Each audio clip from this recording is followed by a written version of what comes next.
সাংবাদিক পেশা একটি মহৎ পেশা, কিন্তু এই পেশাকে ব্যবহার করে অসহায় মানুষকে জিম্মি করে যখন করা হয় চাঁদাবাজি, তখন সাংবাদিকতা পেশা হয়ে যায় কলঙ্কিত অধ্যায়। আর এই চাঁদাবাজির কলঙ্কের অভিযোগ উঠেছে অনন্ত হাসান মাসুদের বিরুদ্ধে।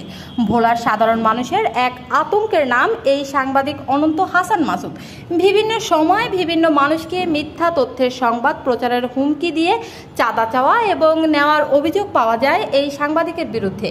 তোমার ওই দিন 4,000 টাকা দিলাম না ভাই, ওই আদা দেওয়ার প্রতিবাদটা দেওয়ার লেগে এটা কই আমার নিউজটা কই, আমার একটু আর্জেন্ট দরকার গো। আমি তো তোমার ফোন দেই, তুমি ফোন ধরো না, এই জন্য আমিও যাইতে পারি না, আনতেও পারি না। আমার একটু আর্জেন্ট দরকার গো ভাইয়া। ওই আমার হাজবেন্ডের সাথে আজকে কথা বলছি বুঝছো, আমি তোমারে হসপিটালে তোমাদেরকে নিছি, সেখানে তোমাদেরকে আমি 5,000 টাকা দিছি।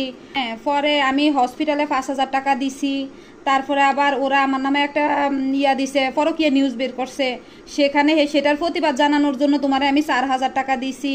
তোমারে নিয়ে বোলা থানায় গেছি, বোলা থানায় যাইয়া তারপরে তো তোমার মাধ্যমে ওসির সাথে কথা বলছি, তারপরে আমি বোলা গেছি, তারপরে আমি আবার তো পুলিশ লয়া বা ইয়াতে গেছি, ওদের বাসায় গেছি। এইসব কথা ওরা জানে কিভাবে ভাই? এইসব তো হয়েছে তোমার লগে আমার লগে। গেল 8 জুন সোমবার ভোলা সরকারি কলেজ সংলগ্ন ব্যাকবেঞ্চার ক্যাফে নামের একটি ব্যবসা প্রতিষ্ঠানের বিরুদ্ধে মিথ্যা এবং ভুয়া তথ্যের ভিত্তিতে প্রথম ভোলা নামের ফেসবুক পেজে একটি সংবাদ প্রচার হয়, যেখানে বলা হয় টাকার বিনিময়ে পাওয়া যায় জায়গা। ভোলা সরকারি কলেজের শিক্ষার্থীর ভিডিও ভাইরাল, এমন শিরোনামের সংবাদ প্রচারের পর রীতিমতো হইচই শুরু হয় সচেতন মহল সহ সাধারণ মানুষের মনে।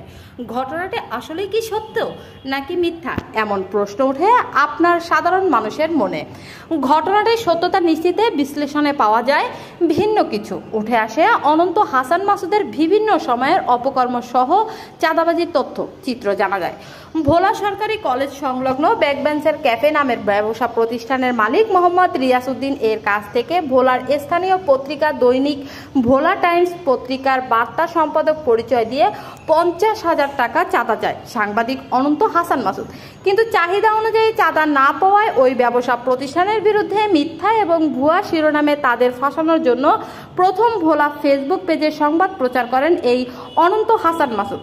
সংবাদ প্রচারের ভিডিওতে দেখা যায় কথিত ছেলে মেয়ের অন্তরঙ্গ দৃশ্য, যা মূলত ভুয়া সংবাদ প্রচারের। ভিডিওটি এই ব্যাকবেঞ্চার ক্যাফের নয়, কিন্তু চাঁদা না পেয়ে ওই ক্যাফের বলে চালিয়ে দেন তিনি।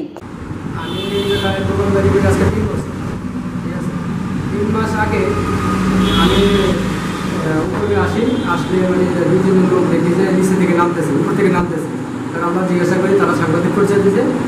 আমি আমার সিগারেট আনতে পাঠিয়েছিল, প্রথমে একটা ছেলে দিয়ে সিগারেট আনতে পাঠাইয়া, তারপরে সিগারেট নিয়ে আইসি দিয়ে ওরা নিচে মানে উপর থেকে নিচে নামতেছে। ওরা জিজ্ঞাসা করলাম, ভাই আপনারা কি জানেন? ভাই আমরা আসছি এমনি দেখার জন্য, ঠিক আছে। তারপরে বিকালে আইসা আমাকে বলে, ভাই আপনার এটার ভিতরে একটা ভিডিও আছে, এটা তো আমাদের কাছে আছে ফুটেজ, ঠিক আছে। তখন কি ভিডিও? ভাই আছে একটা ভিডিও, এখন যদি আপনি টাকা না দেন তাহলে এটা ভিডিও বন্ধ করুন না। তারপরে আমার কাছ থেকে 50,000 টাকা দাবি করছে, বলতে 50,000 টাকা দিলে আমার ভিডিওটা বন্ধ করুন। এটা নিয়ে তারা ষড়যন্ত্র করে আমার এই ফাঁসানোর জন্য চেষ্টা করতেছে।